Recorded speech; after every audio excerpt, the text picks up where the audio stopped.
Hello all, this is Sanoop here. The last week, many of my viewers have been requesting me to do a video on this particular topic. Whether intraday trading is permissible in Islam. So, whenever we search in YouTube, you can see a lot of videos which says that even stock markets are haram in Islam. Okay, there are plenty of videos. But let me tell you, that is incorrect because stock market is nothing but just a platform to buy and sell shares. Okay, initially the companies give shares by the process of IPO, and once the shares is in the hands of the investors for the liquidity purpose, if they need money urgently, what they do is that they just sell it off or sell it off in the stock market so other people can buy the stocks and we get the money. Okay, so uh, about this topic, whether intraday trading is permissible in Islam, there are many scholars who says that stock market is haram. Okay, you cannot invest in stocks, you cannot invest in mutual funds, and there are many people who says that there is nothing wrong in investing or trading in stock market. But before that, let me tell you what is actually Sharia investments. Okay, Sharia, the word meaning of Sharia is, the meaning is right pathway. It just means that it's a pathway.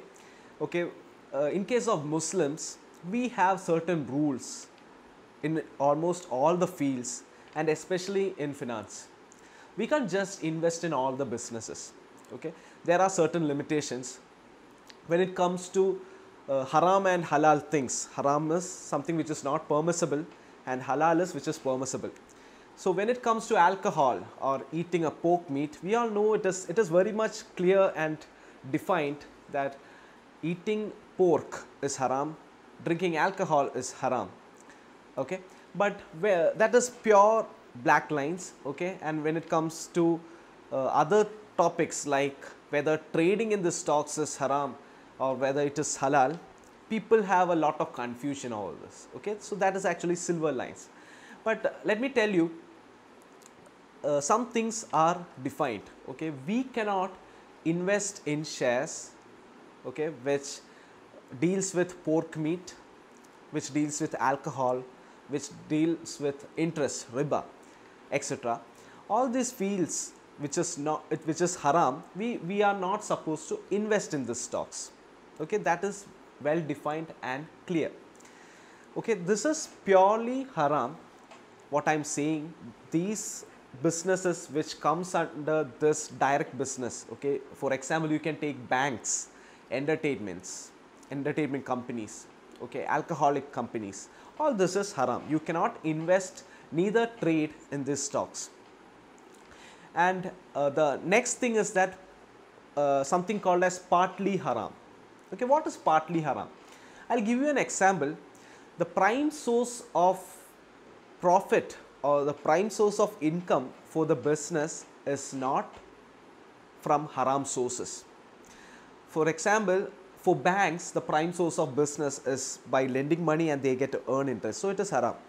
But there are some businesses, for example, VRL Logistics. What is VRL Logistics? It's a company which does logistics, which transports goods from one place to another place. Okay, so when you are thinking, okay, that business is haram, transportation of goods from one place to another, but they might have indirect revenue from interest, or they might be dealing with interest. For example, the vehicles which they use for logistics might be leased out and they might be paying interest for it. Okay, it is partly haram. And for another example is airline business. Okay, so you all know that the primary source of business is by flying flights, but there are occasions, okay, many of them will be knowing, these airline companies serve liquor inside the aeroplane. Okay, but that activity is haram, but that is also, it comes only a part of it. Okay, so there is nothing called as partly haram, it is just halal or haram. Okay, but when it comes to investment, there are plenty of companies which makes money from halal sources. They do business on halal goods or services and they earn money from it. But because of this certain circumstances where they are in need in doing something which brings them income from other haram sources like interest. So uh, that can be treated as partly haram. So there are some people, investors especially, who strictly follow this, and they don't invest in a company which does not bring in even a small pinch of haram source. Okay, I mean haram source from their income. So there are certain investors who strictly sees that, okay, and they say that, okay, we need a company which is 100% debt free, and they don't deal with anything haram. Everything should be of halal sources. There are people like that, and also there are some other people who say that, okay, we don't want to invest in a business, okay, which which does we want to invest in a business which brings in money from a halal business, but even if they have some partly income from other haram sources, it is okay. So there are people who invest in companies where debt equity ratio is less than 1. It just means that it's a company which makes money from halal services or products, but they have a certain limit of debt, okay, but that is comparatively very low when we compare about equity, okay. So there are people like that. So I have an investor who said that, Sanoob, I don't touch even a single penny which have this thing which is of haram sources. He says that he have a bank account but he doesn't take interest. So I asked him, okay, what type of bank account do you have? Then he said he is having a Federal Bank Noor account.